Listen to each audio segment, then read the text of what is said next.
Salam Duda Rescue, berjumpa kembali dengan saya Agus Pratnyana di channel Duda Rescue. Kalau sebelumnya kita sudah menentukan koordinat suatu titik, yang pertama, yang kedua memindahkan koordinat ke dalam peta, yang ketiga melakukan resection, dan yang keempat melakukan intersection, maka kita akan masuk ke yang kelima, menghitung jarak, dan yang keenam waktu.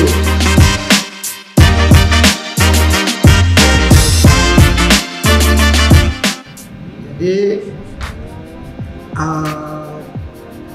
misalkan saya akan melakukan perjalanan, ini di sini kita sudah tahu bahwa ya nanti ini masih saya pakai peta yang sebelumnya yang sudah kita bagaimana kita menentukan koordinat suatu titik, kemudian melakukan resection maupun intersection.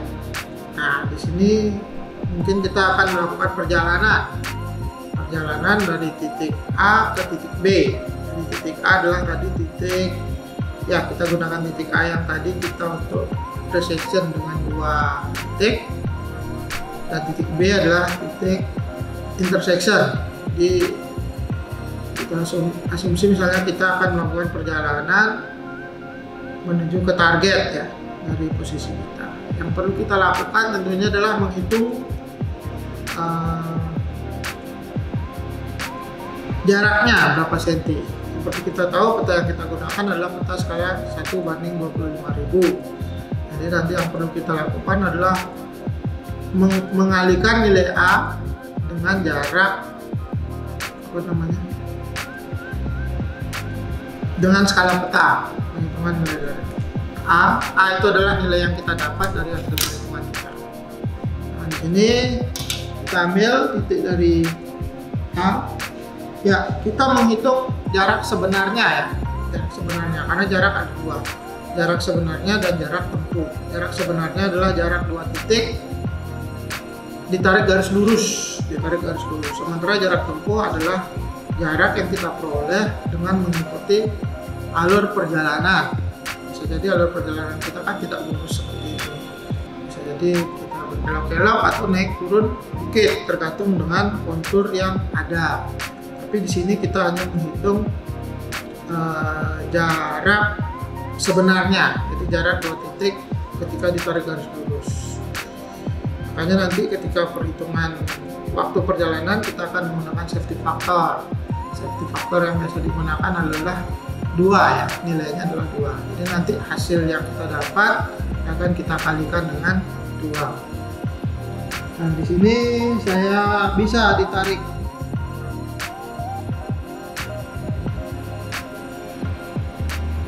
garis bisa, tapi kalau hanya dibaca juga bisa. Nah, di sini misal kita tarik garis, dan di sini saya dapat nilainya adalah 18,4.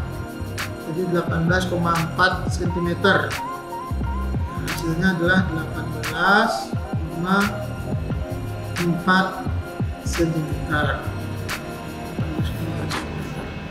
Jadi sekarang kita akan menghitung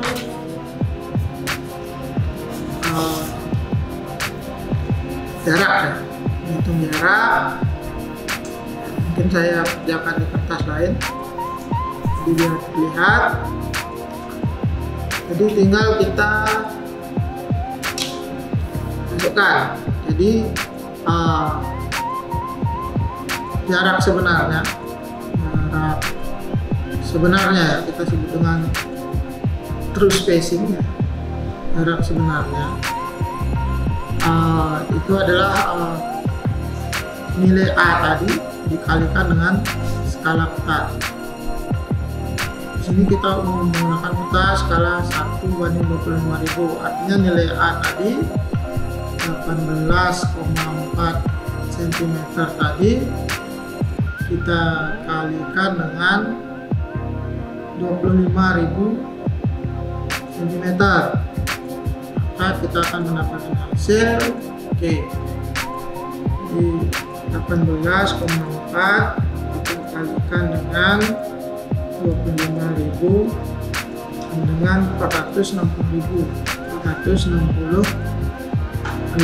cm. Nah, kita akan ubah dia menjadi ke meter. Ubah menjadi ke meter, maka akan menjadi 4.600 meter ya, karena seperti kita tahu bahwa senti ke meter itu kita bagi dengan 100,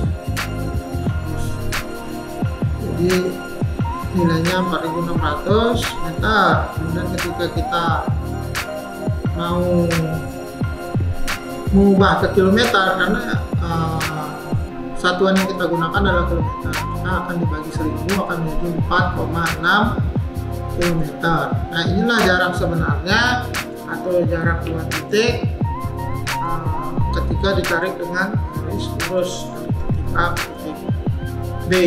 Dan kita tahu bahwa perjalanan kita akan menempuh jarak sejauh 4,6 km. Nah, kita harus ingat bahwa ketika kita ingin mencari waktu perjalanan, kita harus ingat segitiga ya rumusnya, bahwa S V dikali T. Jadi rumusnya seperti ini. Ketika kita akan mencari jarak, maka kecepatan dikalikan dengan waktu. Ketika kita akan mencari waktu, maka jarak dibagi dengan kecepatan. Ketika kita mencari kecepatan, maka jarak dibagi dengan waktu. Ini sudah rumusnya sudah seperti ini. Kemudian di sini kita akan mencari nilai T, sehingga kita ketahui bahwa nilai S tadi bikin seperti ini ya. Kalau pernah di sekolah fisika diketahui, ditanyakan, jawab ya. Jadi kita ketahui bahwa nilai S-nya sama dengan 4,6. Nah, V-nya yang belum kita tahu. V-nya ini biasanya berdasarkan teori, jika menanjak itu 1 km per jam untuk kecepatan yang bisa dilakukan. Tapi kalau jika medannya mendatar itu bisa 3 km per jam, dan kalau menurun itu bisa 5 km per jam. Itu secara perkiraan. Namun di sini kita lihat bahwa kita adalah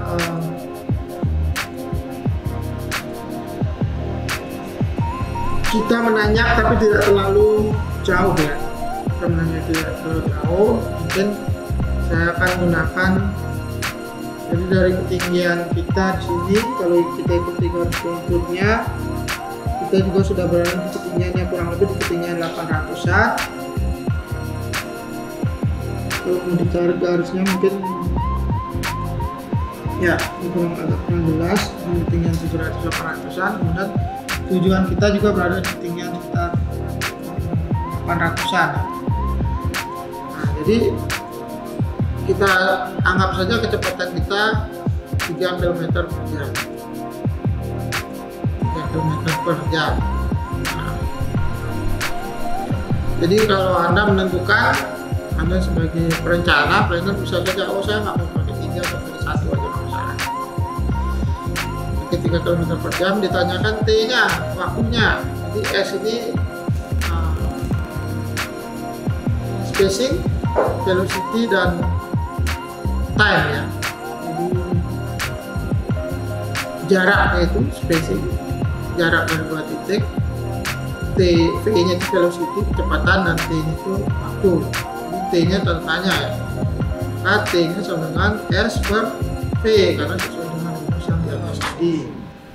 Nah, kita masukkan nilainya. Kita sudah dapat S-nya 4,6 km dibagi dengan 3 km per jam. Maka dengan asumsi seperti ini, kilometernya kita coret, maka nilainya kita dapat 4,6 dibagi dengan 3, maka hasilnya adalah 1,53 jam. Jadi inilah waktu yang akan kita butuhkan untuk menempuh jarak sejauh 4,6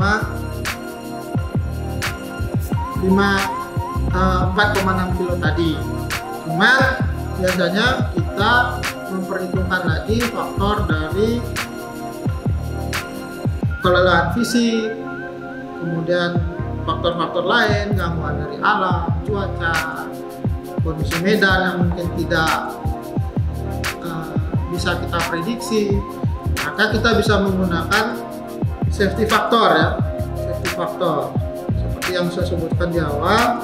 Safety factor yang biasa digunakan itu sama dengan nilainya adalah sama dengan 2. Jadi maka jika safety factor sama dengan 2, maka waktu perjalanan kita yang 1,53 jam tadi akan kita kalikan menjadi 2.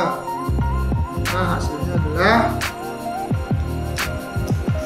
3,06 jam. Nah, inilah waktu yang akan kita butuhkan untuk melakukan perjalanan. Nah, ini sudah dengan mempertimbangkan banyak faktor. Apakah bisa lebih cepat? Tentu dengan tanpa mempertimbangkan safety factor itu bisa kita tempuh dalam 1,53 jam.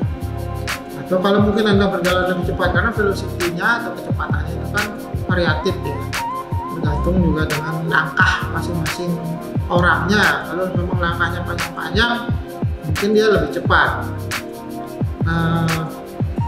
Ya mungkin tambahan sedikit, bagaimana mengkonversi 0,6 jam ini ke menit ya, konversi 0,6 jam ke menit. Jadi ini sudah jelas 3 jam, maka kita kurangi dulu 3 ini, 0,06 ini kita kalikan dengan 60, maka hasilnya adalah 3 jam 4. Oke, saya rasa video ini sudah cukup jelas. Jika ada pertanyaan, silakan tulis di kolom komentar. Jangan lupa like dan subscribe agar channel ini bisa tetap membagikan ilmu kepada Anda dan semoga berguna. Demikian dari saya. Salam Dinda Rizki.